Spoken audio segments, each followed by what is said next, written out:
Hi, my name is Dr. Sameer Datar and I'm ophthalmologist practicing in Pune. I am presenting this video in Innovations for the Society. Now, my innovation is when I was examining blind patients or blind children, as a matter of fact, I realized that their dental hygiene is not good. And probably this is so because they cannot see their own teeth in the mirror. They cannot feel their teeth properly as other people do. Secondly, our children have been taught in their curriculum in schools about maintaining oral hygiene, oral health, which is nowhere in their curriculum. As we asked the blind schools, the teachers, they told us that it is nowhere mentioned in their curriculum.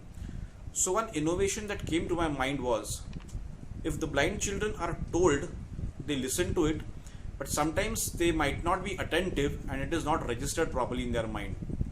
So it was a simple innovation of teaching them hands-on how to clean their teeth, how to feel their teeth in the back of the mouth, which is not easily accessible.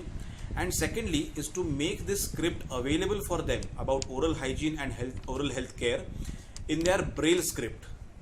And this was, I think, a good innovation for them, because with the help of my wife, Dr. Bhakti Datar, and her colleague, Dr. Pratibha Kukreja Pandit, both of them being dental surgeons, I took their help and I told them that we would do a Braille script about oral hygiene and distribute it to the blind children in the blind school.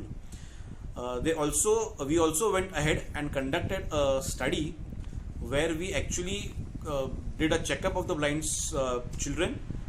We distributed the Braille script to them of oral hygiene, maintenance, awareness.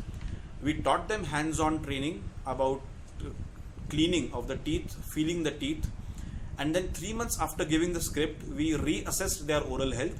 And it was found that their oral hygiene remarkably improved with this method. It is very important for these children to have a good oral hygiene, as it can make them more presentable in the society with a good smile and no halitosis while speaking. So I think this was a small, simple, yet a good innovation and very important for society, more so for these specially able children. Thank you.